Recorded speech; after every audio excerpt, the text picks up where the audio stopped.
and you're listening to Total Nonstop Impact. This is the jaw-jacking Tuesday Night Impact, and his mother called him son because he shines like one. Mocha Skin Manimal, Rohit Raju, and you are watching Total Nonstop Impact. This is Taya La Güera Loca, and you are listening to Total Nonstop Impact. The Walking Weapon, Josh Alexander, and you're listening to Total Nonstop Impact. We are the Rascals. And you are listening to Total Nonstop Impact Podcast, baby. Woo!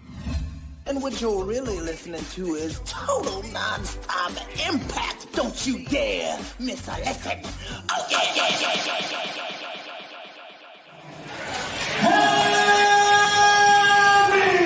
What's up, Impact Wrestling? Let's make some noise!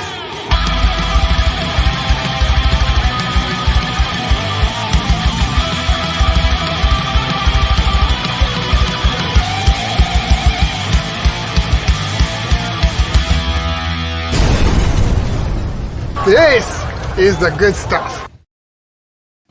Welcome everybody to Total Nonstop Impact, Impact Talk for Impact fans, featured right here on the TNI Network. This is Trent Lawler, my co-host, the dumb king himself, J-Bone.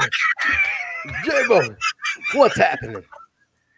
What's happening, J-Bone? The dumb king. The dumb king. For the people listening on audio, J-Bone has a dum-dum lollipop the size of his head. And J-Bone's got a big head. He's got a big head. I think the size of his head. But not a big ego, just a big dumb head. What's up, everybody? This is Monday night. This is the Throwback Show. We're doing NWA-TNA number 28 tonight, taking it back to January 15, 2003. Let's hear from the chat. J-Bone, where were you on January 15, 2003? I was watching this with my buddy Dave. Where were you? Let's see. Considering how much I used to still drink occasionally back then, probably hungover from 2 weeks prior from New Year's Eve. I don't know. My goodness, J-Bone. You really were the scumbag before the scumbag, huh? Before there was a Kyle. I was the scumbag senior of all scumbag seniors. Before there was a Kyle, there was a J-Bone, basically. That's right. That's right. All right, great. Well, hey, listen, what's going on? J-Bone, give me some comments. Start saying hello to the people in the audience. I want to clear up one thing. Like the reason why we go on when we do on Mondays is because we realize there's a lot of different wrestling fans that watch a lot of different wrestling things on Monday. Okay. Yep. I can say that I was not watching the typical Monday stuff, okay? I can't watch 3 hours of wrestling and then come do this, okay? So, no Lakers. I was not watching Raw. Just want to put that out there. I was live earlier on Smash's podcast, and I had to hurry and watch the throwback episode we're reviewing right now. So, no Raw. Tell everybody what were you doing on Smash's podcast? Which is your other podcast, by the way? Tell us what you were doing on there today, J-Bone. Maybe we can join you. I was reviewing NXT TakeOver in Your House from Sunday. Gotcha. All right. So if you guys like to check that out, go ahead and check that out. That's what J-Bone is doing on the other channel. That's his channel. So, but here we're talking NWA-TNA, Impact Wrestling, Impact Plus, exclusively watching on Impact Plus. So guys, who has Impact Plus? Let's hear it. Sound off in the chat, guys. Who has Impact Plus? Because you do get a free 30-day trial. Let's not forget. And if you aren't taking advantage of that to watch along these shows with us, what are you doing? So very nice. Butters, thank you very much for the listening to my interview on Front Row Material. I appreciate it. And listen, top of the show, I want to apologize. Anybody, I think Butters, you were one of them. Anybody commenting on Twitch last night on the Impact Plus Weekly, we were not getting Twitch comments sent to us here, and it's because I think it's because we updated the name on Twitch. We're under Total Nonstop Impact now instead of TNI Show. Yes. So guys, right? I had to reconnect it. We kind of had to refresh it. My apologies, everybody. If you were commenting on Twitch, we didn't see it last night. So Anyway, so everything else going. Who's in the chat? Anybody standing out here, J-Bone? Any big comments? We gotta call out right away. Anything going on? Anything going on here? We got my lovely nephew Paul. We got Millard Harris. We got Lakers trying to bust my balls. Love you too, man. We got new guy Gary. What's up, man? Glad to see you back. He says he has no idea what he was doing back in 2015, 2003. It's okay. I don't really remember either. It's really hammered. It's really fun. No, well, yeah, maybe, but really fuzzy. What else? Andrew's got the Andrew Foster has the Impact Plus. That's great. Terrence has it.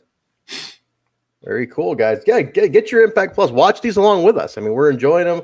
You guys can join us with it. You know, I watch along with us. I want to show something to everybody in the chat right off the top. Let me show you guys what I got here since it's a throwback show. I should have been wearing this, but I'm just going to show you. I'm not wearing it today. What you got? But I did. I ordered something. Look at this, guys. Take that comment down, J-Bone. I want to show everybody this. Take that one comment down. Here we go. Look at this, guys. My TNA gold logo T-shirt has arrived. Oh, look at that, man! I never had this shirt. I never had this shirt back in the day. So I'm glad that they reissued it. I appreciate it. I appreciate they reissued it. Now let's get a couple more out there. I need to collect all the logo shirts. That's what I got to do. Anyway, all right, Jay. We're talking Impact Plus. We're talking NWA-TNA number 28, January 15, 2003. What a goddamn episode, huh? This was a very, very fun show. Just when you think it can't get any more batshit crazy for this time period. Yep. No, they just keep throwing out new faces and big guessing games. And oh my God, who's going to show up next? It's like, dude, I tell you, I don't even know. I don't even know who's going to show up next at this point. I mean, I almost feel like they've been blowing the load on the debuts, man. It's like, shit, you got so many in one show. It's like, man, we're giving a lot away, and I get it. The idea was to create as much buzz as you can, as quick as you can. But man, a couple of these you should space them out. But there's a lot, guys. We're going to talk about it. I got all my notes ready, Jay. I know you got your notes ready too. Jay writes his notes down. Jay writes his stuff down. He, he's old school. I do digital. I write it down. I got it on the phone. Oh, so, dude! All right. I'm not a good typer on my phone, so if I did that, it would just look really ugly and just like ridiculous. That. I'm a hunt and peck guy. It takes me like 15 minutes to type out 3 words on my phone. It's Jesus. What year are you from, J Bone? What year are you from? 1974, baby. We try. I want to say one thing at the top of the show. So what we're gonna do is this, guys. If you bought a T-shirt, we definitely want to get you guys on the show as a guest spot. Come on as a guest reviewer, guest moment, segment or something as a thank you. We're gonna do it on the Throwback show or Impact Plus Weekly. You take your pick. The main show is a bit crowded. We got 4 of us on there. We get guests. A little crowded on the main show, so we're gonna keep it to this one and Plus Weekly. So if you have bought a shirt and you are interested in coming on, let us know and let us know which show you want to come on to, and we will we'll schedule it up with you. And the other thing I'll announce, J-Bone, we talked about this earlier. We talked about moving this show, and J-Bone had a great idea. He goes, "Why don't we do it on Thursday, as in Throwback Thursday, since it's a throwback show?" So I think because we've been. Kyle brought it up. We do Sunday, Monday, Tuesday, Plus Weekly, Throwback, main show. And it's a lot to give you guys, a lot to hammer that beginning of the week. So we'll move this to Thursday starting next week. What do you think, J-Bone? We good with that? I'm good with that. Yeah. Yes. Sunday doing the Impact Plus, Tuesday the regular review, and then Thursday Throwback. Yeah. Let's do that. All right, so we'll do that, guys. We're going to move this to Thursday next week for Throwback Thursday, and then we'll go that way. So the top of the week will be loaded with the main show. That's what we'll kind of focus things on there. So let's do that. All right, real quick, guys. You can see the ticker on the bottom of your screen. It gives you the link. You get your Impact or Total Nonstop Impact T-shirts. Like I said, if you get a T-shirt, if you bought one, let us know. We'll bring you on one of these shows and we'll talk. We'll have a good time. So there we go. All right. Yeah.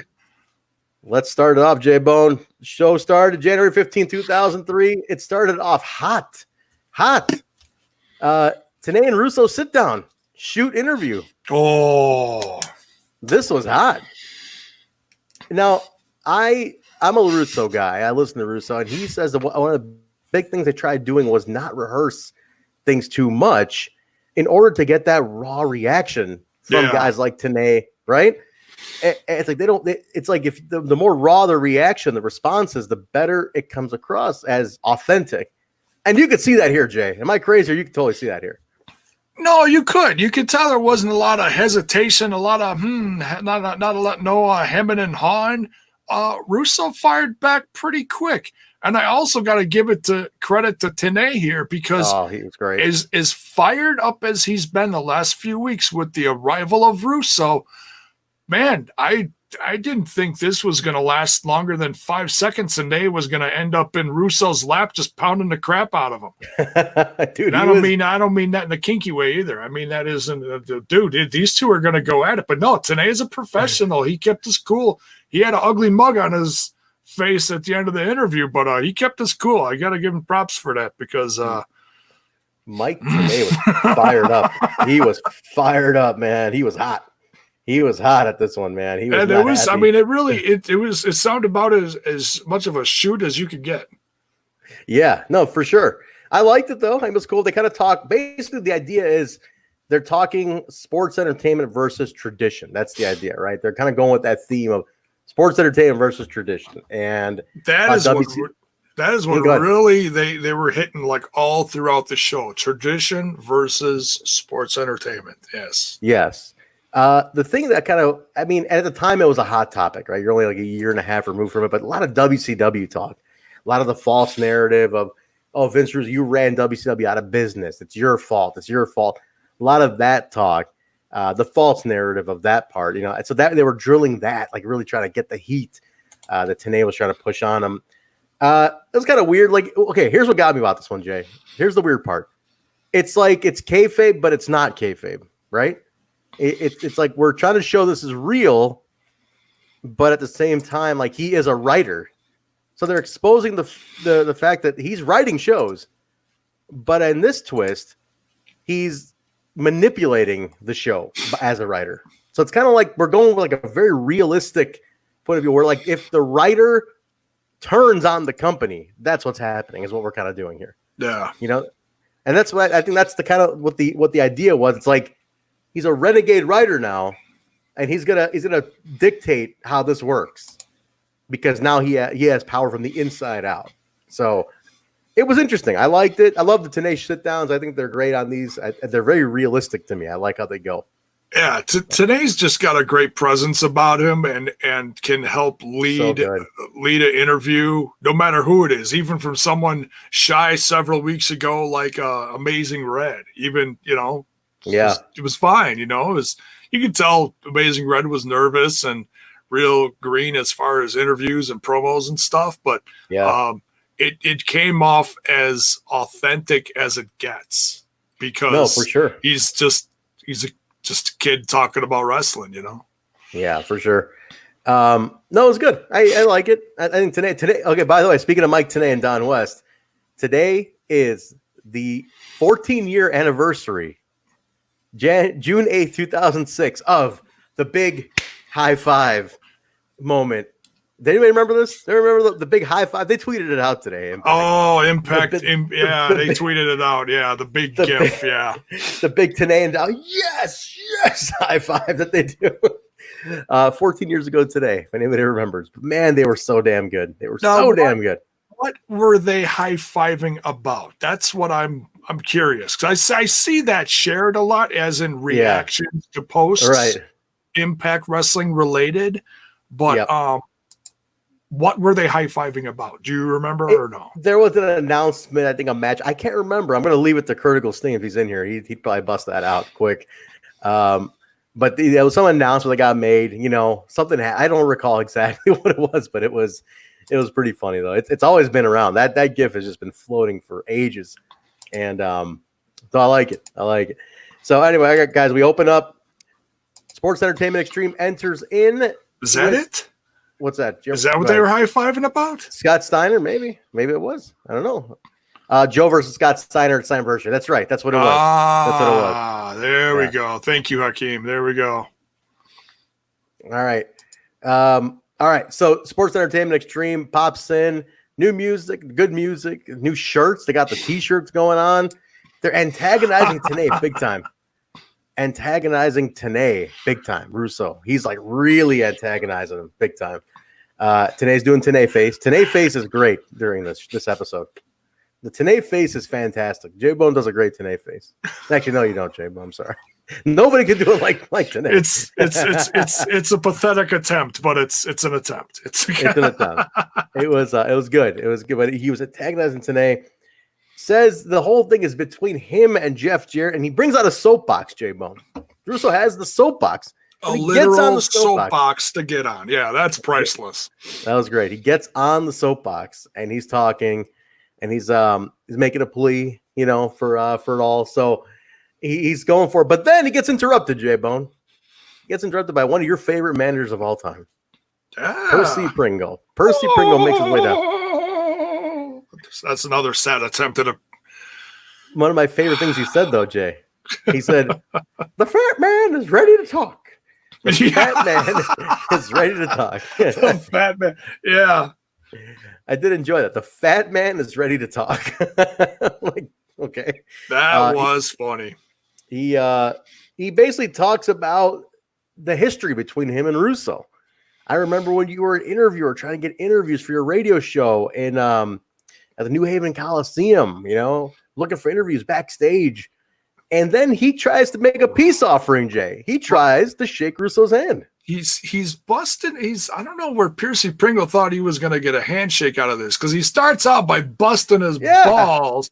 Like, yeah, I remember back in the day, you're in the back with your little voice. Can I get an interview? Can I get an interview? Can I get an interview? It's like, man. And then you want to get a handshake out of, dude. I don't know, man.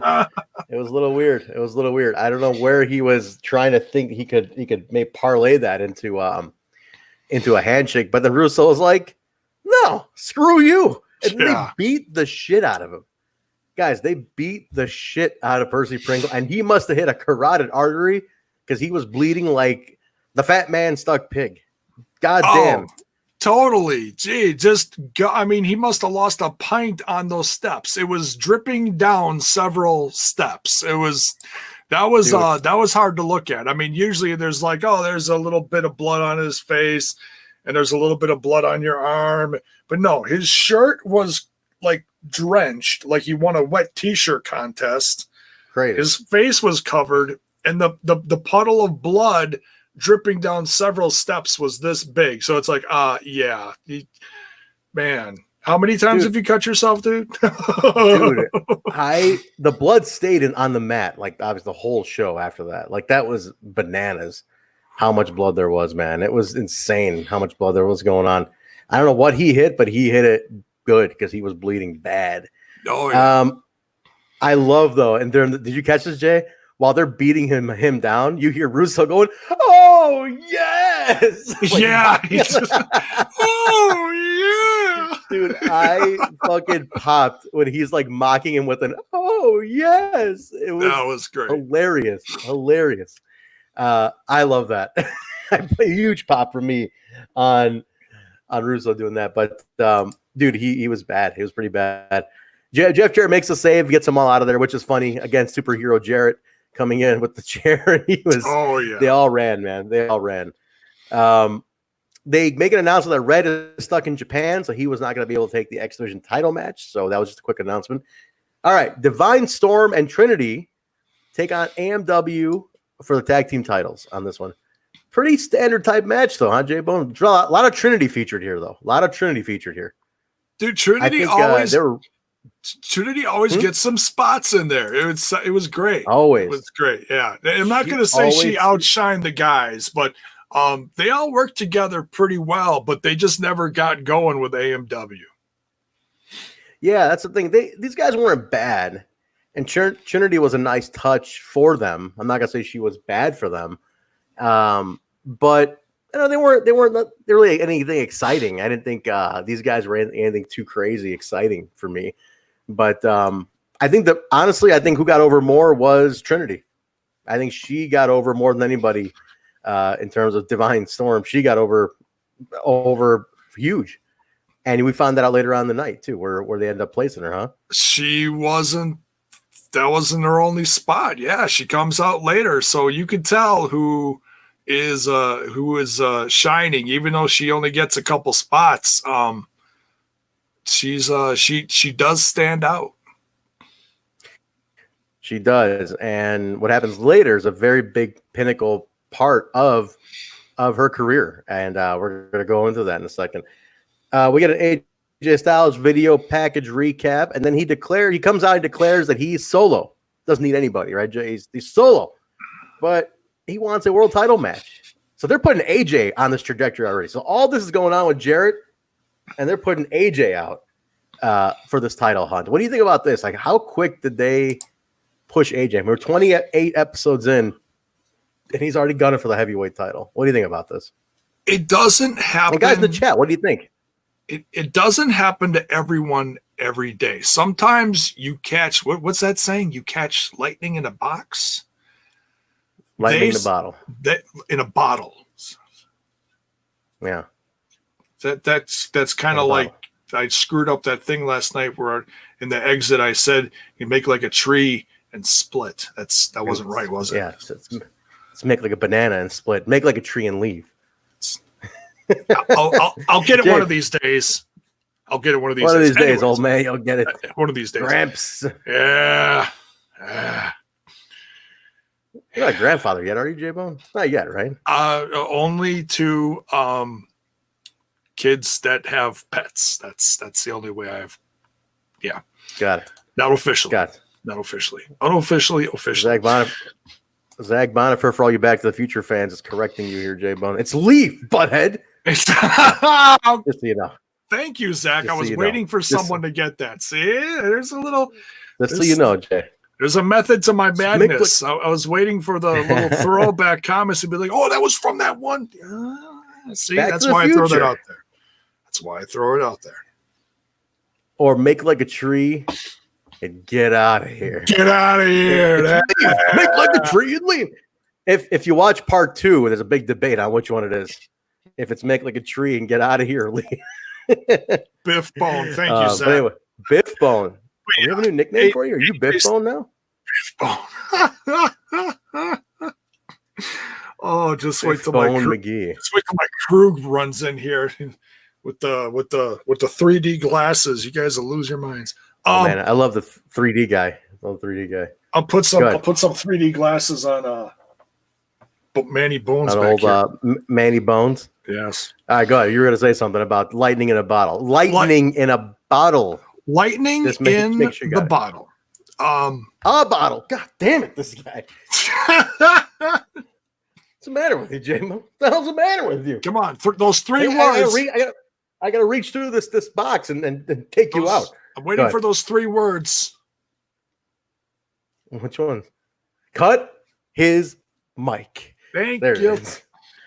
But it doesn't work with only 2 of us, Jay. Who am I telling this to? I know. I could touch him. It's hard when there's 2. Yeah, I know. It's him versus me versus you. But AJ Styles is something special. These guys behind the scenes saw how special and saw that there was an absolute future, something that put him aside from the others. Okay. When you put him in the ring with Jerry Lynn shined so much. Kid Kash shined so much, but there was something about AJ, his consistency, the way he flowed in the ring, his cockiness and his promos started to stand out. They took it and they're like, you know what? Let's do it. Let's get him. Let's get him on that rise towards the top. Now, it doesn't mean he's getting a championship spot next week. Mm-hmm. But once you put the stepping stones in motion, it's just a matter of time. I guess it was an idea that it was like a good way to get him started down that line. And Hakeem's making a great point in the chat. He's saying, Ace Austin's kind of like in that position now. Oh my God, I was just gonna say that. I was just gonna say, hey, it's kind of like Ace Austin. Yeah, and then Dead Punk's saying is Rich Swann is the Impact's AJ now. So listen, there's a couple of guys. Line them up more the merrier. Line them up. Truth Killings comes out and he's like, nah, it ain't gonna happen. He says you gotta get through me first. And the match is on. AJ Styles and Ron the Truth Killings.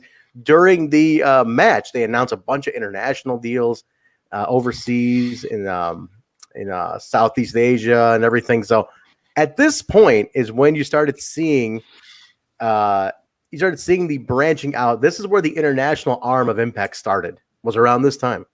You started really seeing that. This is where they started getting out there. And Impact's always had that strong international following. And it was starting around here. They were mentioning all these international deals going on. And that's what he was, that's where it really kind of was starting to set place about that. So I like that. I like that they were, it's kind of nice to hear about it again, right? Yeah, like when especially because they have all those now.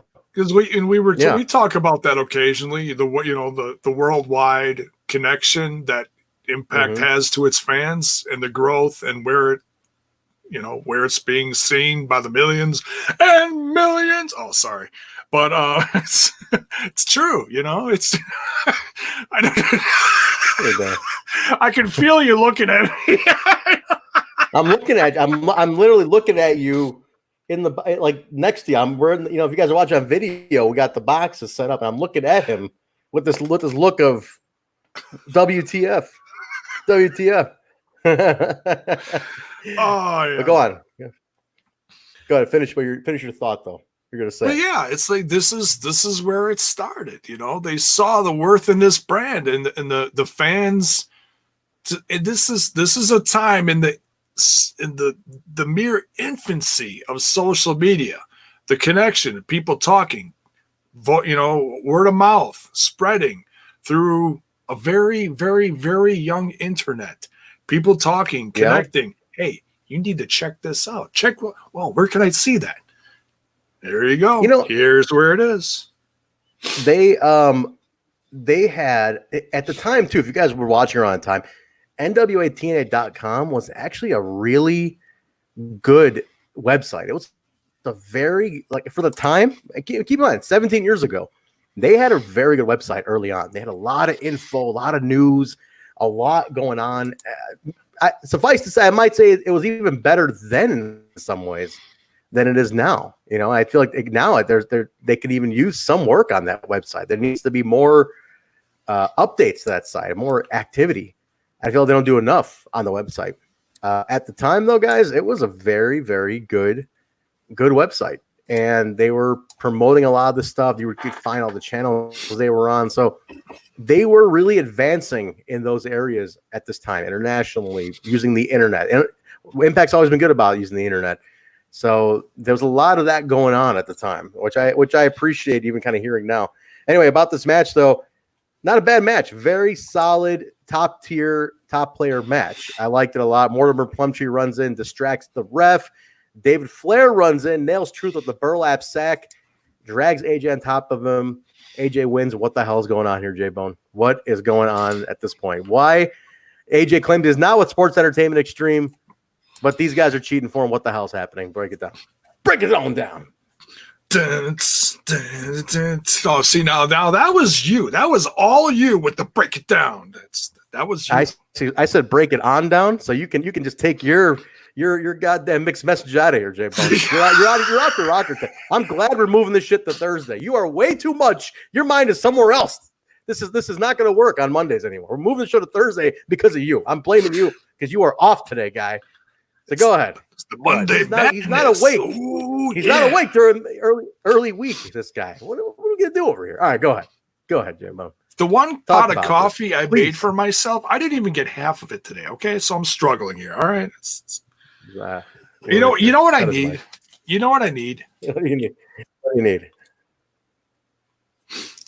Lollipop. There we go. Bust out the. Maybe that'll solve the problem. There we go. I wonder what's going on at this point, though, guys. You got AJ saying he's not part of Sports Entertainment Extreme, but they're helping him. Obviously, it's a tease. Where's he going to jump? But Mortimer Plumtree, I feel at this point, this is where Mortimer gets lost in the sauce. What are you going to say, Jay? Yeah, Plumtree's at the ring, distracting the ref. David Flair comes in. So you just say Flair. It's not Ric Flair. It's David Flair. Runs to the ring. What is in that burlap sack? That's what I want to know. Yeah, I don't know. I'd like to know because he knocked Truth out with it. It's not a snake. It's what is it? Just full of tacks, barbed wire, something heavy, something crazy. Seemed heavy. So it's obviously they're trying to lure Styles because they see his worth, and they spent a lot of time in that promo, that highlight reel before this match, showing Styles rejecting Russo. He wants to get that shot. He wants to do this on his own. He doesn't want help. So in all reality, I'd have to look back and see exactly who was where and when in this match. But David Flair puts him on top of Truth. 1, 2, 3.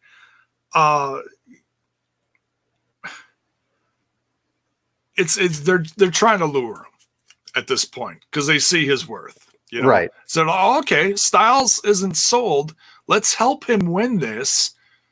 That'll help him to go in our direction. But the one thing I wrote from this was the promo. The Truth cuts on Styles, says you're kind of green behind the ears. Your breath smells like Similac. Similac? Did he say that? I totally missed that. I was like, oh, that's priceless. That is so good. I need to write that down. I'm going to use that next time someone's like, some newbie starts cutting something on one of us. Oh, yeah, well, you guys are, oh, yeah, well, your breath smells like Similac. You're green behind the ears. Get your ass out of here. All right. Wait, you should use it on Kyle. It's a layup. That's a total layup to use it on Kyle. What they do is after this, they go to the bag. Jeff Jarrett's with the Road Warriors, and they're addressing what's going on. But Jarrett addresses AJ's threats, and he says, "You wait your turn, kid. You ain't ready. This ain't your title match yet. This ain't your title match. You're not getting this title match. It's not for you. You haven't earned it."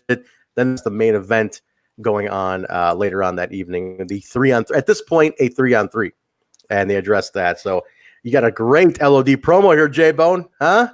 With a you got one of those in there, huh? Classic. And that was one thing I was really concerned going into this because, at some point, it's not just going to be run-ins from the Road Warriors.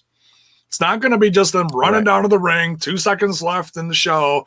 Oh, my God, it's the Road Warriors, and we're out. Or, and the in the middle of a confrontation, and they run down to the ring, and then they get taken out by AJ Styles 2 seconds later. No, at some point, you got to see the Road Warriors in a match. So I was really happy about this main event and that they were doing this with them. I was just worried as to the presentation, how, especially Hawk, because of problems that he was having at this time, just how everything was going to flow in this match. That was my biggest concern. Especially we learned more about the time frame too, because of Dark Side of the Ring. This is like their last run because he passes like later this year that we're in. Yeah. So he's gone. Time's ticking, unfortunately.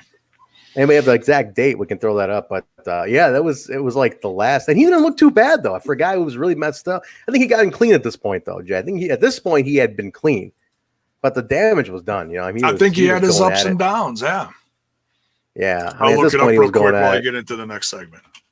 Yeah, so next one. So we go from there, guys. AJ refuses to leave the ring. He grabs the microphone and he says he's not leaving until he gets a title shot. He plants a seat down there and he's not going to leave. And then of all people who comes out, I feel like they blew their load here, man. Larry Zbyszko debuts. Larry Zbyszko walks out and he tells me the legend. And people just going, Larry. And it was really cool because it reminded me of 1995 WCW Nitro. Everybody chanting Larry, Larry, Larry. It was really cool, man. He was so over, but he was basically pushing the tradition versus entertainment angle. He says you need to respect tradition. Don't go down that path. AJ insults him and slaps the living legend. He slapped him. He slapped Larry Zbyszko, J-Bone. Disrespect. They start brawling. About the brawl, security comes out. They get broken up, and then they challenge to a match. So next week, it's AJ Styles and Larry Zbyszko. I never thought it. I totally forgot this happened. I don't even remember this happened. That is crazy. Zach put it into the chat that he died on October 19th, 2003. So you're roughly about 9 months after what we're watching here. But he was out. So this has got to be one of their last runs, man. Probably their last TV run, I'd imagine. I don't think they went anywhere after for TV. So sad to see because, right in the next couple of weeks, Malice is going to pass away. Kurt Henning's going to pass away. So there's a lot going on in 2003, man. So there's a ton of sad moments here. So it says here on Wikipedia that he passed in October. That Hawk passes in October. Not long after this, they actually go back to WWE for one last run in May. That's right. Yeah, it did like one more match or something, right? It wasn't it was a full run, was it? Says later on in 2003. Hang on a second. Total Nonstop. That's late 2002, early 2003, as part of a group that exposed Vince Russo's faction, sports entertainment streaming, but only wrestled one actual match for the company, which is this match. This one. And Animal and Hawk made a surprise appearance Raw on May 12th. It's my parents' wedding anniversary. 2003. When they took on Kane and Rob Van Dam for the World Tag Team Championship, blah, blah, blah, blah, blah. I'm not going to go into the rest of this. So, yeah, this is actually the end of their run, it looks like, which is interesting because you know what that's a sign of? What's that? WWF at the time, or was it E? Whatever. They start noticing people going to TNA and TNA gaining some worldwide steam because of these faces showing up here. That's the only thing it really represents. You couldn't deny it at this point. I mean, they were showing up, man. People were going. They were watching. No question about it. They were watching. So no, it was interesting. They definitely they had their eye on the pulse for this one. But so we go from that, guys. Desire taking on April Hunter. We get a little Desire recap. Her thing with Goldilocks, then Athena the week before. Siaki gets involved.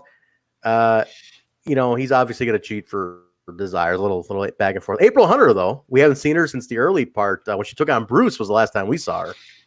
Back, I want to say number 14. It was a long time ago. I know she made an appearance, but I couldn't remember like how far back. But yeah, it was So thank you for reminding me like what exactly she did because I couldn't remember.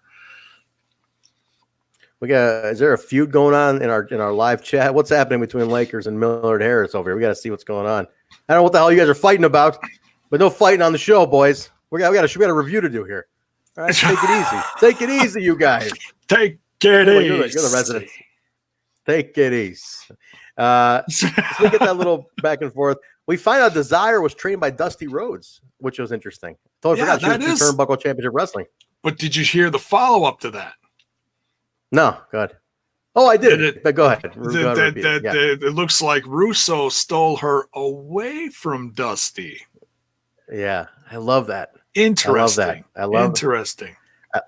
I love the little detail there. I love the little detail. Like, make sure you cover that. The nurse is in the house, everybody. No fighting. Nurse says no fighting.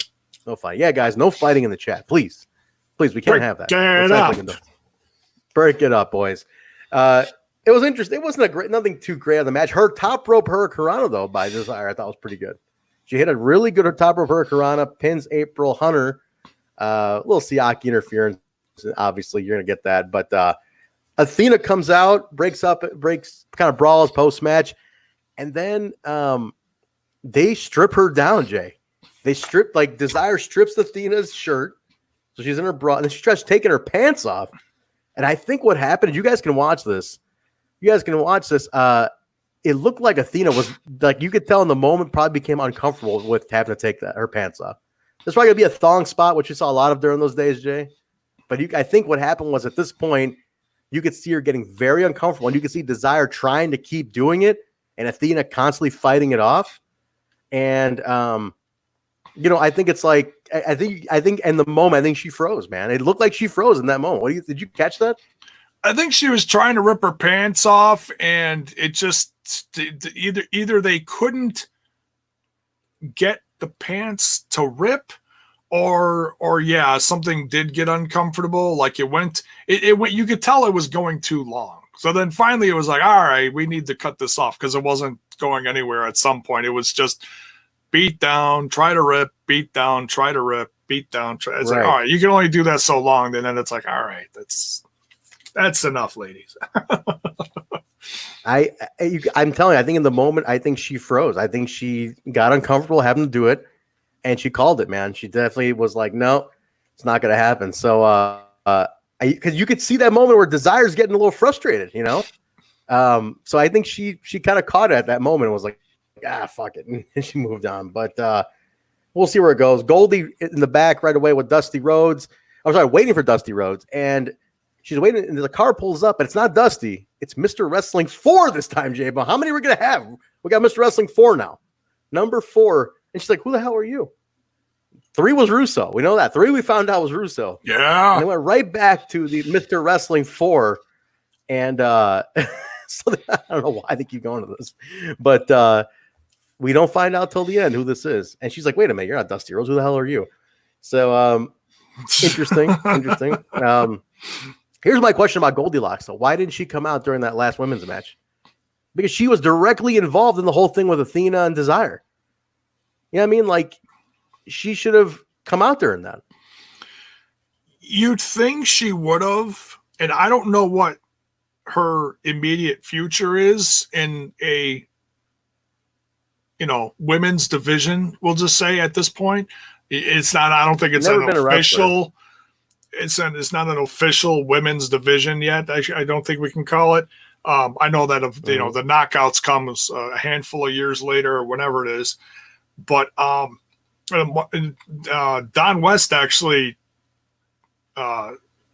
gives him a little compliment. It's like, hey, it's nice to see some actual women, fighting in the ring. It's, not just, it didn't seem like just a cat fight. They were actually wrestling. Now, the wrestling that they were putting on, there was a couple of hiccups during the match. So you could tell, some were maybe a little green, someone slipped. Okay, that happens. But yeah, so this was, I think this was better than what they pulled off on the first show. Yeah, I think so.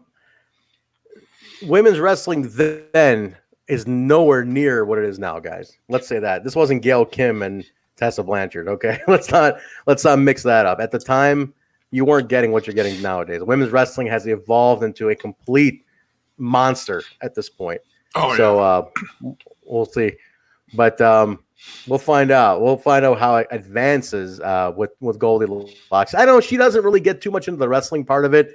Hakeem is pointing out that she was used sparingly after a sexual misconduct issue with a representative of the investor. I've heard mixed things. I know she, from what I understand, there was something in a hotel room where there was a meeting going on, and she came in, had a bunch of attitude. She's talked about this. Some weird stuff went on with Goldie. She didn't make it to, correct me if I'm wrong, guys, did she make it to the Spike TV era? I don't think she made it to the Spike TV era. I don't think she got to Spike. I think she ended at Fox Sports at most. So see, that's when I started watching was Fox, and I don't remember that at all. Right. I don't remember seeing Goldie too much after they went to Fox. So I think it must have been around that time, and that's where the sparingly aspect came in.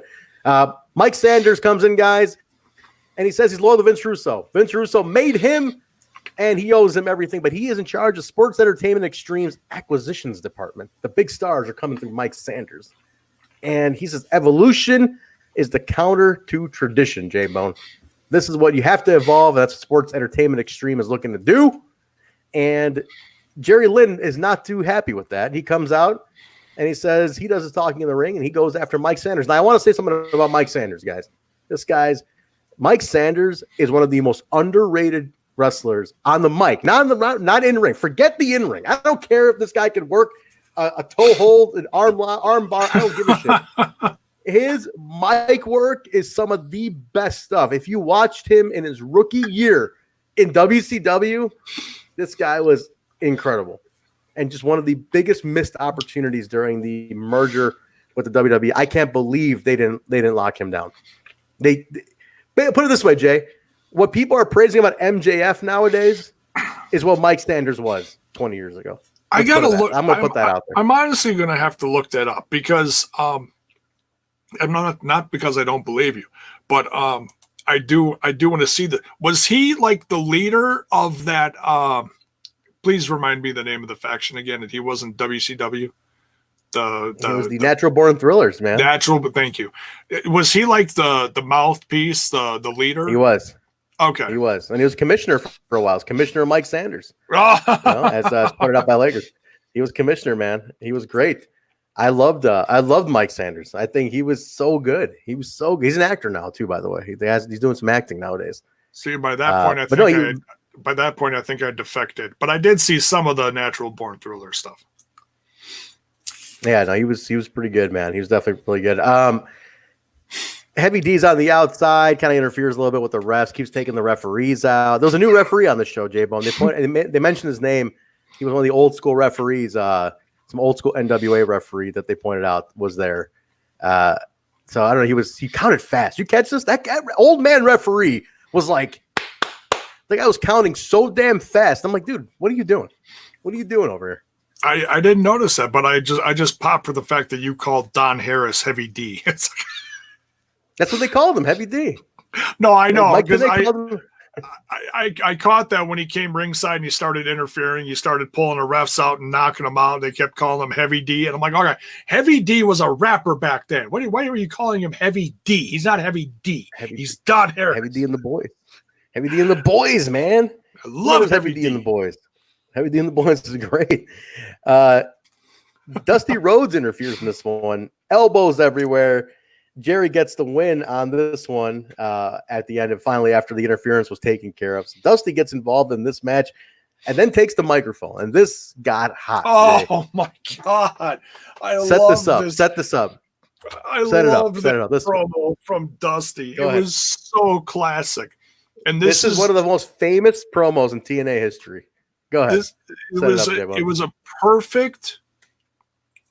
He's if I could do my best Dusty imitation, I'm going to draw a line in the sand. I'm going to draw a line in the sand. We are putting the barriers up between the tradition and the sports entertainment. He just went on and on about this, and it was so good. And until Russo shows up.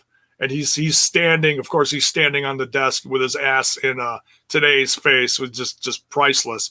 But man, Dusty cutting this promo, man, it just put a smile on my face. God bless. I miss Dusty so much. He was so good. Even at this point where he was, well into his years, just coming out and just, dropping some bionic elbows. Man. Just fun to watch him. And he was with this brand for a few years afterwards, whether he was booking or whatever. A couple years. Yeah. Because I distinctly remember him sitting in the back of a big old pickup truck with a couple of ladies in the back and he was booking stuff and he was still on Russo's case. So he gets out there, guys, and he's talking tradition. They're really feeding the tradition versus sports entertainment angle. It's like there's NWA history tradition versus this new version evil Vince Russo's putting out there, this sports entertainment. And Dusty keeps saying, Russo, did we get crossed? He goes, I heard of this new brand. And I turn it on. I see all this great stuff going on. And then I see a midget beating off in a trash can. And he keeps going to the midget beating off in a trash can from episode 1. He went back to that. Yeah, that was what, Puppet with a gun? He did all sorts of crazy shit. But yeah, that was one of the first episodes, is Puppet in a trash can getting interviewed by Goldie, and he's sitting in the trash can. Beating off in a trash can. It was so funny. He keeps going back to that. Now, this is a famous Dusty Rhodes promo because he really talks about this one got, when this happened, I remember people talked about this forever. And it's like, you had tradition. He talks about when he looked at, when he first won the first NWA title, I was in the hotel room and he thought about what just happened. He looked over, I saw the NWA title belt poking out of my luggage. I was watching this TV. I was alone, and I was reflecting on the day, but I was not reflecting on a midget beating off in a trash can. So, like, he kept bringing it back to that, and what entertainment has done. And he was drinking his last cerveza. Yeah, he says he's going to get out of there, but they said, no, maybe not. Maybe not. I got a couple of cervezas. I got to finish a 6-pack of cervezas. Russo comes out, gets on the table, and says, I want to look at you face to face when we talk. Eyeballs him. And he goes, you never thanked me for making your son a star, which I liked a lot. Oh, I was like, boom, man. Kill shot with that one. He says, when I was getting into this business, there was 2 things I wanted to do. Like, these are heat spots, he's saying. I wanted to shave Ric Flair's head, which he did in WCW. And I said, I wanted to slap that big, ugly birthmark off your big fat ass. You know, and like, I was like, holy shit. So they go back and forth. It's heat build. I love it. And he says, how about I suit up and I join that match later on this evening if you join for the other side. But if we win, I get to call all the title match opponents next week. And Dusty Rhodes, I love this. Now, I love that it wasn't like, see, nowadays, what you get. Just reels them in. Oh, my God. But see, nowadays, what you'd have is the guy be like, you got it. And then they do it. It's like, wait a minute. What I liked about this little attention to detail, guys, is Dusty said, I'll go talk to Bullet Bob. I'll see if we can make this happen. You know, he's letting him know that I can't just book a match, which I hate that wrestlers do that nowadays, where it's like they're in the ring and they just book a match. Why do you have the power to book the match?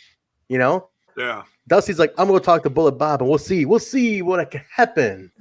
And then he's like, cool. And then later on in the evening, Bullet Bob comes out on commentary to confirm that the match is on.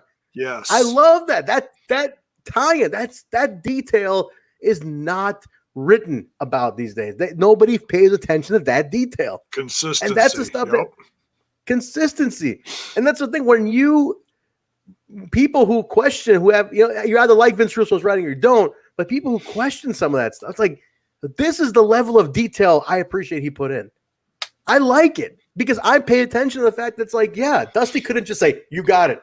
I just walked in here and I can put the stakes up for this match and add myself to it. He's like, no, wait. I'll talk to the booker. I'll see if we can make this happen, and then we'll make it happen. And then they address it later on. It's brilliant. I think it's absolutely brilliant, that detail you end up putting in. If writing that more nowadays, imagine how much more concise the show would feel, Jay. Yeah. You know what I mean? How much more concise would it feel? I loved it. It's funny when you go from these heat spot segments to like a regular match on this show now. Because like a regular match just feels like, I can't take a break. Because it was your boy Jason Cross next, J-Bone. Jason Cross and David Young, 2 of your favorites on the undercard, huh? Yes. X-Division stars here. Yes. And these two had a great match. They did. Do you feel like it got clouded, though, because there was so much going on in the segment before? You could tell the crowd was into it, but you could tell that people were really just gassed after Dusty cut that promo, and then he and Russo faced off. Well, not faced. Well, you know what I mean. A lot. They had that confrontation, and so everyone was up here for that. And then newcomer Jason. Now, granted, Jason Cross is hot, okay, and he's new. So to come off of that to Jason Cross and David Young, and they had a great match, but the crowd, you could tell, was only so much into it, you know? They just, it was like, That's true. It's like, how do you follow Dusty Rhodes? How do you follow the dream? How do you follow the dream? I gotta say, it's a hard segment to follow.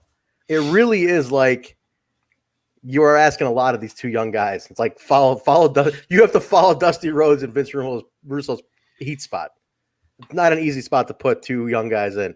No, you but just go out there man, and you just whip each other's ass as much as possible. You go for those big spots, oh my God, did you see that? You know, it's what you got to do. Yeah, no doubt.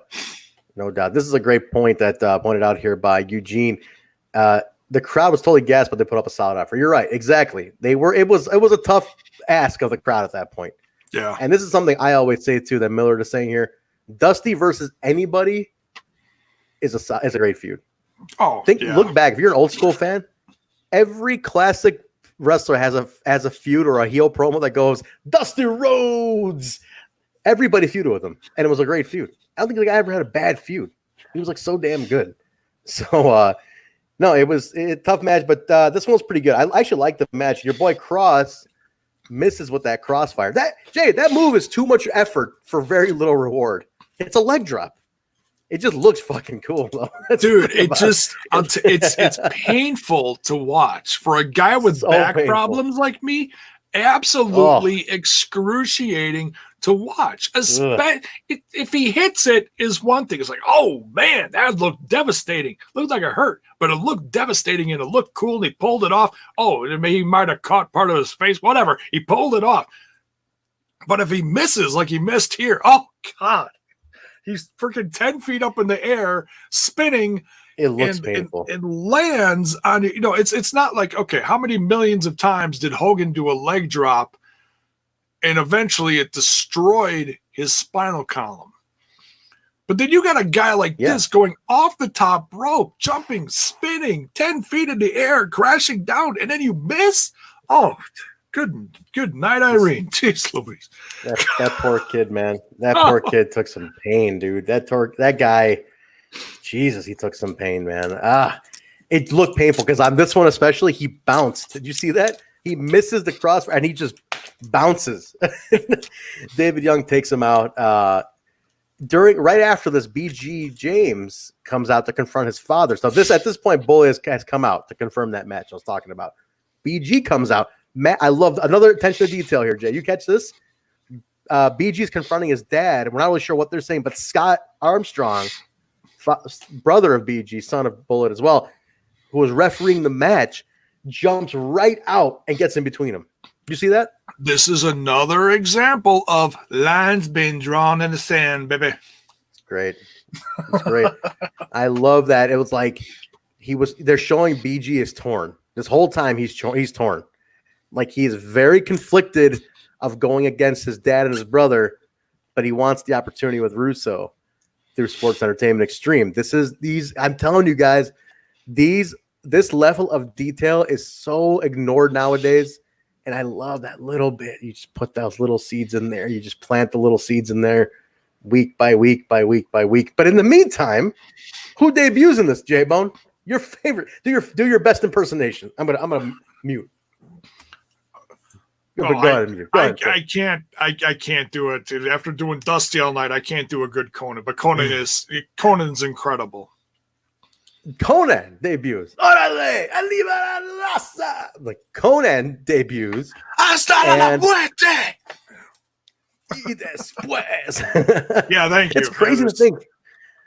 Konnan debuted for TNA in 2003. Went through a big run. Left, sued the company, came back, another run, introduces LAX, leaves again, comes back, another run, new LAX. Konnan and TNA have a lot of history. Yeah. A lot. He still looked good here, though. He still looked good. And this was like his last real wrestling run, though.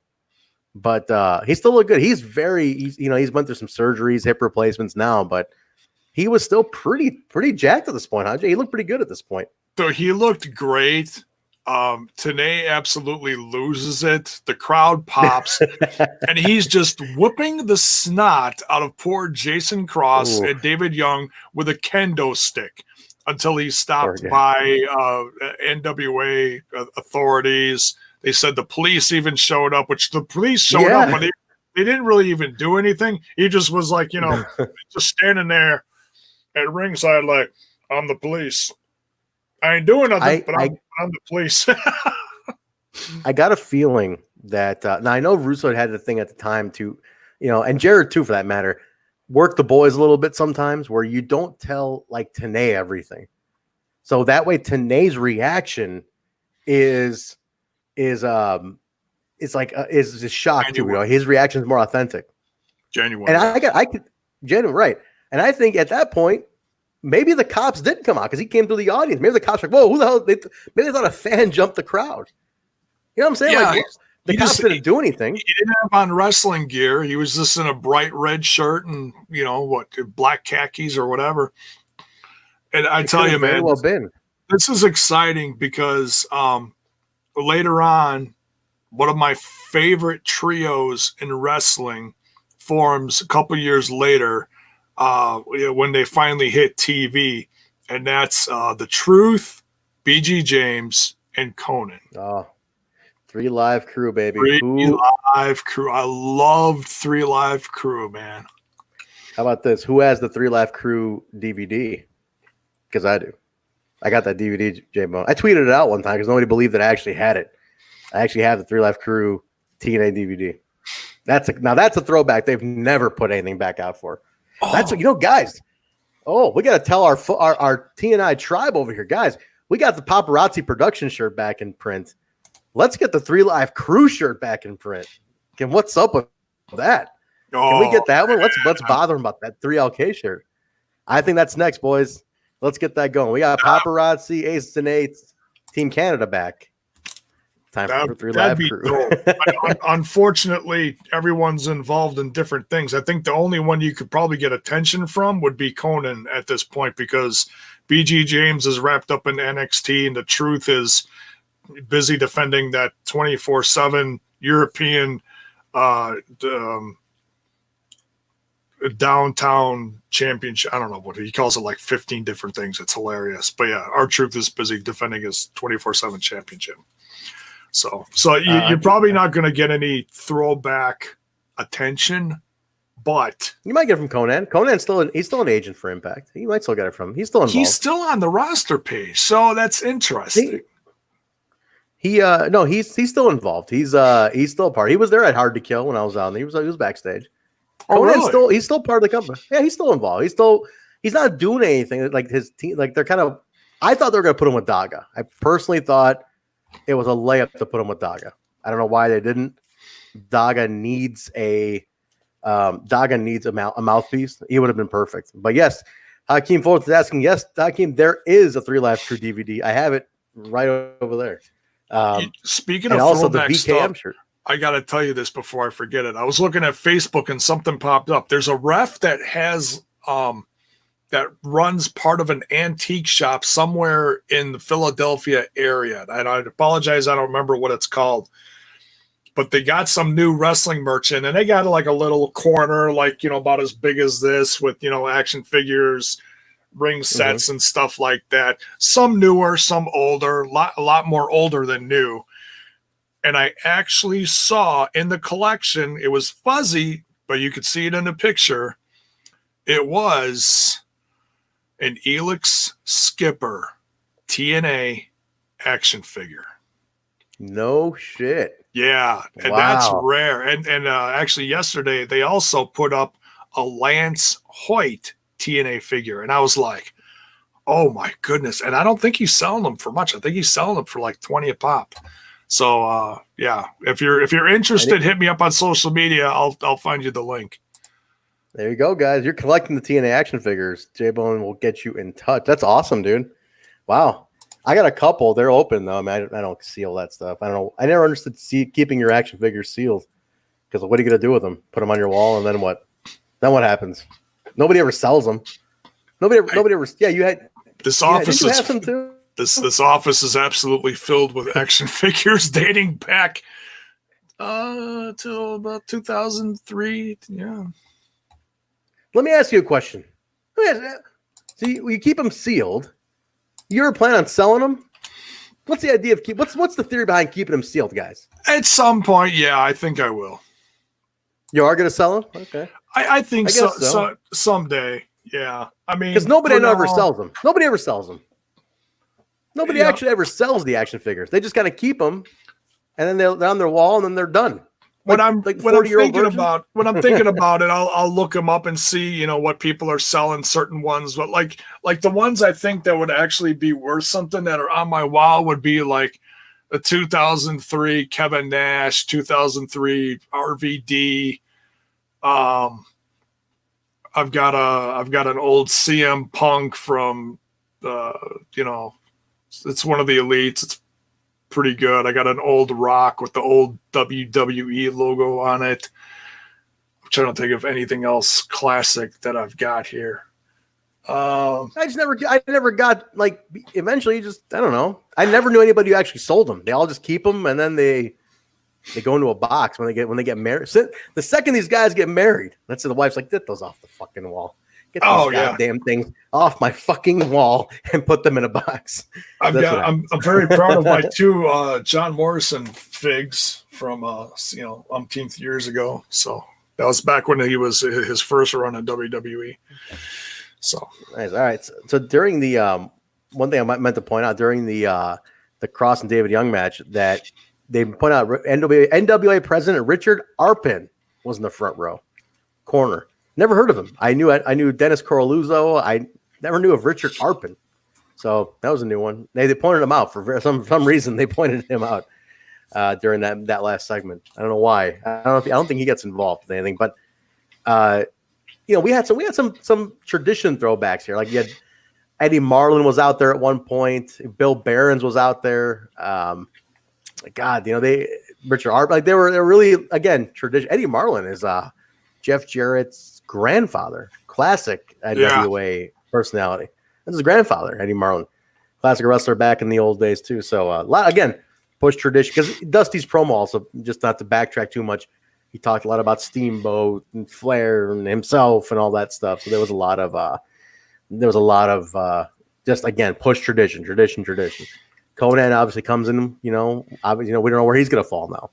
It seems like everybody coming in, it's like you're gonna go one place or another. Sports Entertainment Extreme, or you're going to go to tradition side. The next match, guys, is very, very important to the next run. Siaki with Desire, and he comes out and against Kid Kash, who ended up getting the title shot that was supposed to be Reds. Kash gets it. He comes out with Trinity. Randomly comes out with Trinity. Right, Jay? I mean, did not expect him to come out with Trinity, but as anybody knows, the pairing of Kid Kash and Trinity ends up becoming one of the most iconic pairings in TNA history. Jay, I can't even stress enough how fun this storyline gets. This is awesome. I'm really looking forward to that because I'm very impressed with what they're doing with Trinity. And like I've said on here a bunch of times already, I love Kid Kash. He was such a star back then. He really was. I don't know how far he goes currently as far as a solo run. I know he tags up later with, when we just mentioned Lance Hoyt, now Lance Archer. But yeah.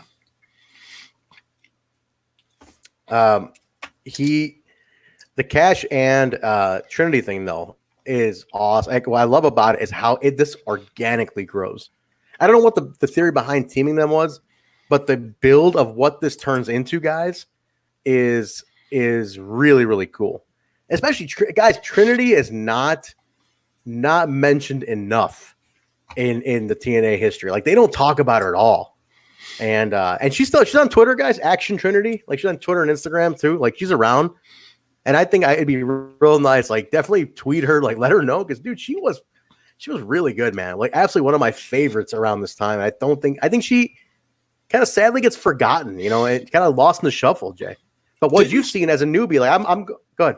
Didn't she marry either Christopher Daniels or Kaz? Or is that someone else? In real life? No.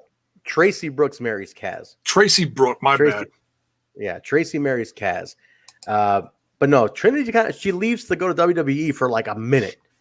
She just leaves for like a minute. What's up, Elijah? She leaves for like a second, and then she's gone. Then she's out. And then she got her filming something she was a stunt woman too.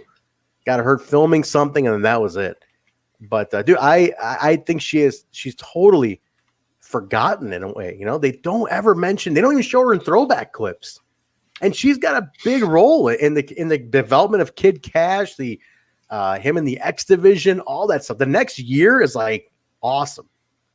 And I really hope they start remembering her more. You know, Kash too, for that matter. I'm glad they at least brought Kash out again. Like he came back for that reunion episode in Atlanta and stuff. So I mean, Kash is he's still in the family. He had that second run about 8 years ago also, which I thought was awesome. When he was bitter veteran. Did you watch that, Jay? When he was the bitter veteran? Did you see any of that stuff? No, I don't think so. Oh, dude. Kid Kash's second run when he was the bitter veteran. Anybody remember it? Guys in the chat, who remembers this run? When he came back and he was like pissed off veteran and he was chopping the shit out of rookies. He was beating the shit out of people. That to me was my favorite. What year was it? I want to say bitter veteran Kid Kash was 2012, 13, around that time. I might have been. And he was good. I might have been a little back and forth with the brand at that time. It doesn't ring a bell. I might have seen it. It just doesn't stand out in my mind. Yeah. Hakeem points out a good thing. The Trinity was the godmother of and the kayfabe architect of the Knockouts division. In a way, guys, I got to say she was. I know Gail is the mother of the Knockouts division, but man, Trinity did that from the first year. She was doing that early, man. Like Trinity was our first real Impact knockout in a way. So that's we should really remind her that we remember that about her. I think she gets forgotten, man. Let's not let her get forgotten. Yeah, Trinity, and I don't know how much. I know that April Hunter is still on social media. I don't know what she's doing today. As far as it's I haven't seen her get involved in wrestling shows, but I've seen her out there, and I see people mention her once in a while. And I don't know how much she does in this particular brand around this time, but I'm very curious to find out. You said April Hunter. You said April Hunter or Trinity? Yeah, April Hunter. Okay. Yeah. I don't think she does much, to be honest. There's not much for April. No, wait a minute. Hold on. Oh, speaking of April Hunter, keep that up there so you don't. They did mention that during that match, that when the ladies were wrestling, that April Hunter was a Playboy centerfold. Mm-hmm. Don West goes, this is great. I don't remember what month it was, but it was page 126. I was like, oh no. That's awesome. These two are great, man. I'm so sorry. Okay, I guess we know what she was also doing back then, but okay, continue. I didn't remember that. Trinity returned in 2013 to wrestle ODB as her first opponent in TNA. Thank you, Keem. I did not know that. Interesting. That is a new one for me. I did not know. But he's also points out that Kid Kash's Jesse Sorensen run in 11 to 13 was. I'm telling you, it's phenomenal, guys. Watch this. Oh, watch man. that. Jesse Sorensen went before he got injured. Jesse was so good. Lakers saying he does follow April Hunter on Twitter. If you want to go follow her, J-Bone, and ask her what page it was and what month it was, she can tell you. She can probably confirm that for you, just so you know. I might get in a little trouble for that. You might want to delete your browser history after you do that one, Jay. Just letting you know that. But Siaki wins, guys. Trinity and Desire get into a brawl afterwards, and definitely setting up a little Trinity action for her to kind of get in the ring. So we'll see, man. This is a big start for what's going to be a very cool year for Trinity. All right, main event. This is it. We have Triple X and Vince Russo taking on Jeff Jarrett, Road Warriors, and Dusty Rhodes in a 4-on-4. The winner gets to call. Well, if the Sports Entertainment Extreme wins, they get to call the title match opponents next week. And God damn it, guys. Again, Jay. Again. And you know what I'm going to say. You know I'm about to say it, right? You know where I'm going with this. The Road Warriors entrance music is once again, at this point, the most recycled theme music in TNA at this point, the Abyss theme music, what we have come to know as the Abyss theme music, was used for like 8 guys up until from episode 1 to 28. Monty Brown had this. Somebody else had. I don't know how many people have used this theme song. What in the hell? Is this like this is the only dark song we got on tape? What the hell was this? Why were we using this song again? It didn't even fit the LOD at all. I couldn't help but laugh that this was the damn music. So funny. I remember that. I heard the music and I'm like, oh, again, really? The jukebox is broken, guys. The jukebox is broken. I couldn't believe this. I couldn't believe you are using this music again. I'm actually trying to figure out now, when does it actually become Abyss's music? Like, when does it actually become his only at this point? Because it was goddamn Monty Brown's, it was Jeremy Borash's, it was the fucking janitor's music at one point. I don't know what's happening. It's unreal how many people use this theme song. I'm like, can we just use another song for some fucking reason? Can we just try something else? Man, I couldn't. When I heard that hit, I was like, you got to be kidding me. You got to be kidding me. I said, cut his mic. Cut his mic at that point. Oh, my God. Elijah's saying every company did. Elijah, I know that a lot of people reuse songs, but, man, we're watching from show 1 here, and I swear to you, 6 people have used this theme song already. And we're only on episode 28. So it's a small roster, man. It's like how many goddamn people have used it. But okay, Hakeem's saying Abyss debuts in 2013. Or I'm sorry, 2003. So not too long after this. So hopefully that's it. It stays with Abyss and that's it after that. Because it really is just Abyss's music. So this was a good match, guys. I liked it. This had a very NWA Jim Crockett Promotions feel to it to me. It had stakes. There was things on the line. Heels versus faces. Classic heels versus face. Jay, you're an old school fan. Oh, yeah. It had that feel, right? Like it had that crowd was hot. Heat in the match. They were getting heat. Russo not getting in. Comes out wearing a New York Yankees thing with the helmet. Like heat, pissing off the crowd. Russo's got a hockey helmet. He's got the mouthpiece sticking out. And he's on the apron like once in the entire match. Once in the whole match, and it's just for cheap shots when somebody's got their boot on someone in the corner. Quick throws a T-shirt around someone or whatever. It's all cheap shots, and oh my God, the women at ringside during this show, and this is pretty much all throughout the show, but man, going absolutely batshit bonkers. There's a couple women in particular, like you pan out, you're looking at the whole, say the ring is taking up the whole screen. You look at the left lower part of the screen, the girls in the front row, there's 2 that are sitting right next to each other, and you can hear them over everyone, and they are just losing their minds throughout this whole show. It's so damn funny. But Russo's cheap shots throughout this whole match is great. And I gotta say, my favorite parts of this match is Christopher Daniels and Jarrett going back and forth.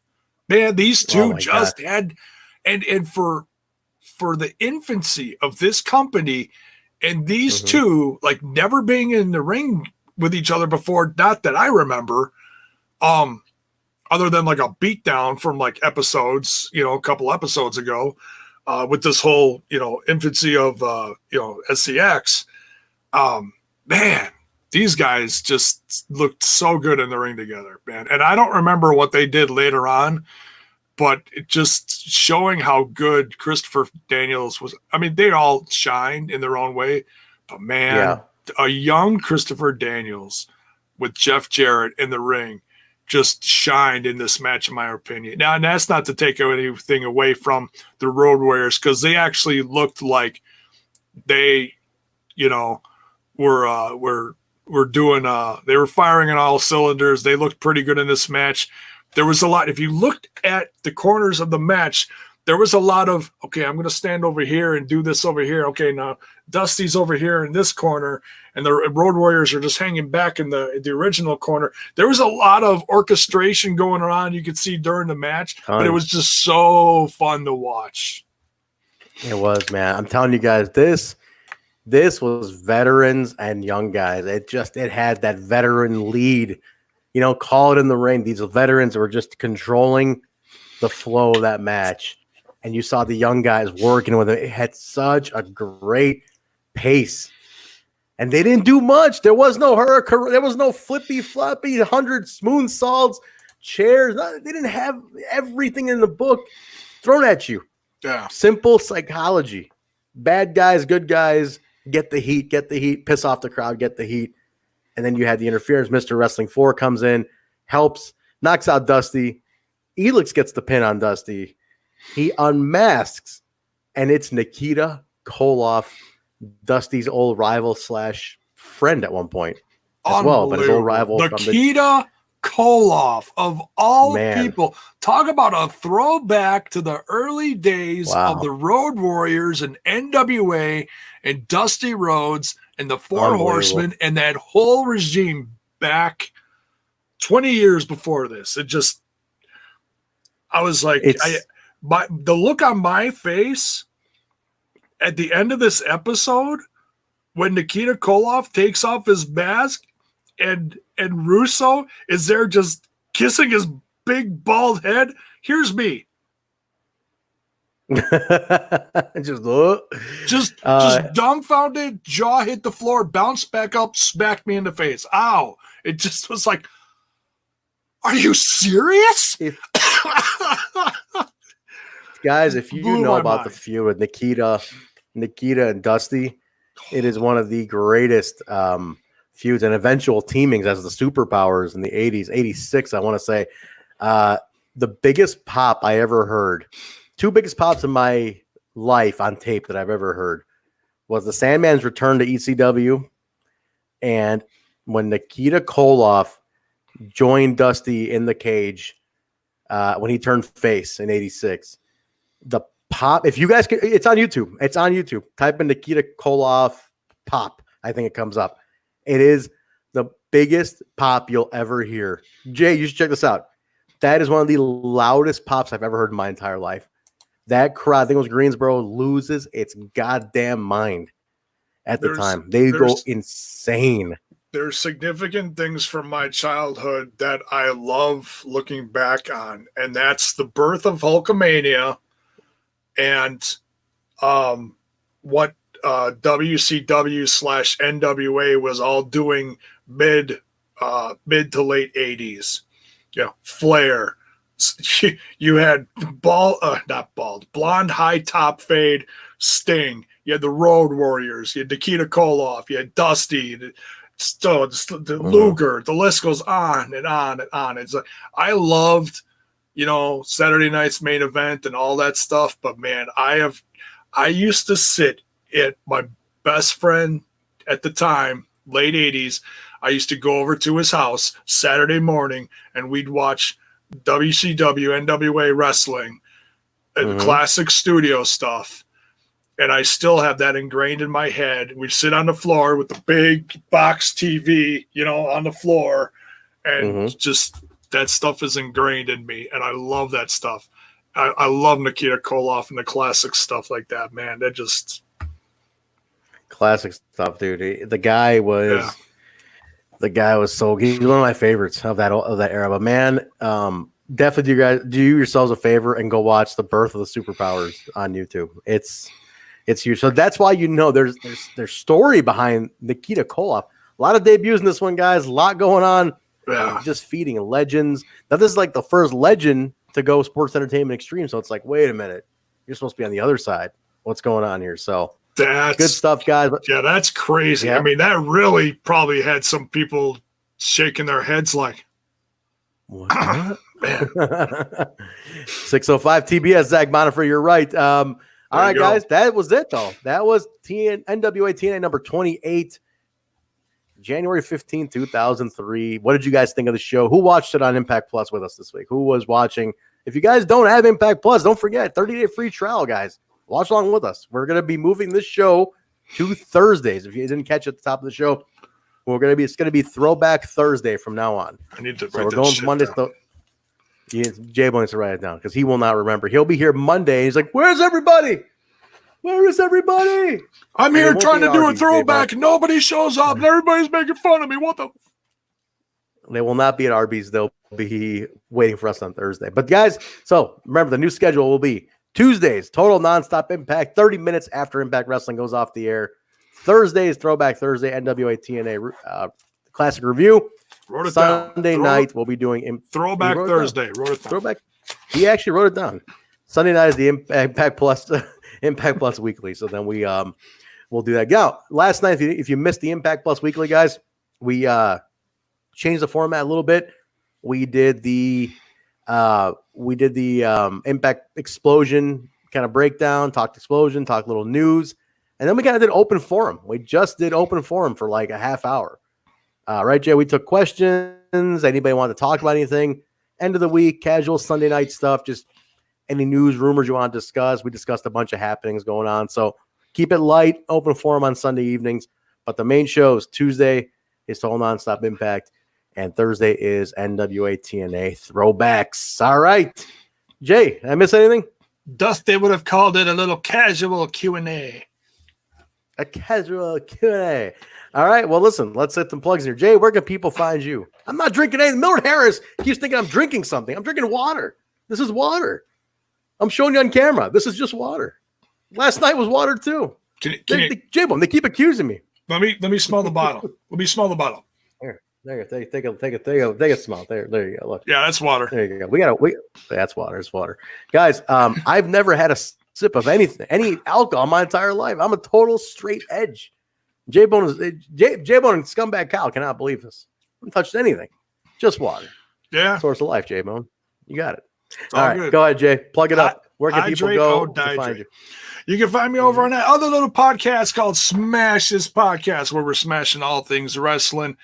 If you guys are interested, I just ran down the stuff that all happened at the NXT TakeOver in your house Sunday night. So go check that out. Also doing the Jacked Up Jukebox later in the week, running over some hard rock and heavy metal and whatever kind of music I decide to talk about, whatever kind of music invades my own jacked up jukebox in my life. You can find all that on YouTube, on the Facebook, the Twitter box, and on the Instagram. You can find me personally over on the Twitter box at JBone5150. That's JAYBONE 5150. Go. Finished it. Chugged the water before you got your plugs. All right, there we go. All right, boys. Can we start the show now? Oh, we're done? Okay. All right, guys. Don't forget you can follow the show on all social media at We Talk Impact on Instagram, Twitter, Facebook, or Total Nonstop Impact on Twitch. Don't forget, audio listeners, they're taking the show on the go with you. We are on several audio platforms: Apple Podcasts, Stitcher, SoundCloud, Google Play, iHeartRadio, TuneIn Radio, Spotify, YouTube. Also, Jay, if you didn't hear it last night, guys, we have just signed with Geo7. Does anybody know what Geo7 is? I was just told this is a huge Spotify type platform in India. And I was told we got to get on it. It's a huge market. They said you got to get on Geo7. We partnered up with them. We got approved. We're in. So if anybody's listening on Geo7, let me know how it is. How does it sound? I think last night's Explosion show, or the Impact Plus Weekly, was the first one to go on.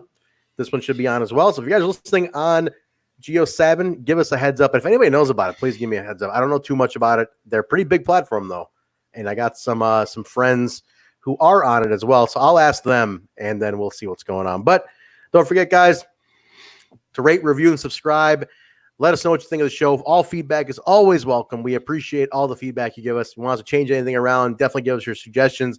Let Impact Wrestling know that you like what we're doing here. Tweet them. Tweet the management. Josh Matthews, Scott Demore, Don Callis. Let them all know that what we're doing over here, that you like what we're doing. You know, maybe we should do this for them, perhaps, J-Bone. Just saying, hey, J-Bone, we got a couple of bills to pay. But, guys, speaking of bills, Don't forget, you can get your official Total Nonstop Impact t-shirts. Everybody, I'm going to put the link at the bottom in a second here. Pro Wrestling Tees, guys. We are on Pro Wrestling Tees. ProWrestlingTees.com/Total Nonstop Impact. Get your t-shirts. 3 designs up there now. 4th one coming up soon. The link is at the bottom. Thank you to everybody who has bought one so far. Again, if you've bought a shirt and you want to come on the Throwback or the Plus Weekly and hang out for a little bit, let us know. We'll bring you on. If you buy a shirt, you can come on and hang out with us. How's Hit that? us up. Fair enough, Jay? Hit us up. DM us. Slide into the DMs, guys, at We Talk Impact on Twitter. But that should do it. Guys, one more thing if I can put out there on a personal note.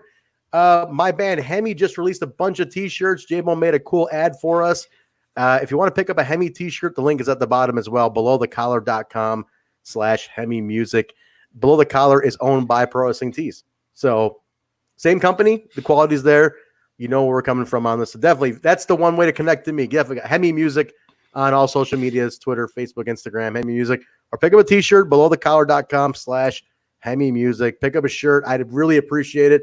Music's also been shut down as wrestling has, so that's the best way to support. If you guys do want to support me, great way to support me. That's the one. J-Bo, you got some t-shirts too. Why don't you plug your t-shirts? I've got some Smash This Podcast t-shirts available. If you go over to the Facebook, there is a shop button at the top of the page, right below the banner. You can hit that shop button. You could also, let's see, I believe the link is also on Smash This Podcast description.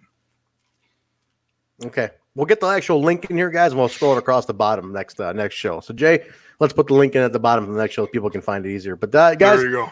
Thank you again very much. Tomorrow night, Scumbag Kyle, J-Bone, myself, Alicia, and Larry Dallas will be on the show. We will see you tomorrow night. Impact Wrestling, brand new set of tapings. Deonna Purrazzo is debuting. A lot going on. We will see you tomorrow night. Jay, get ready with that video. We're going to take you guys out of here.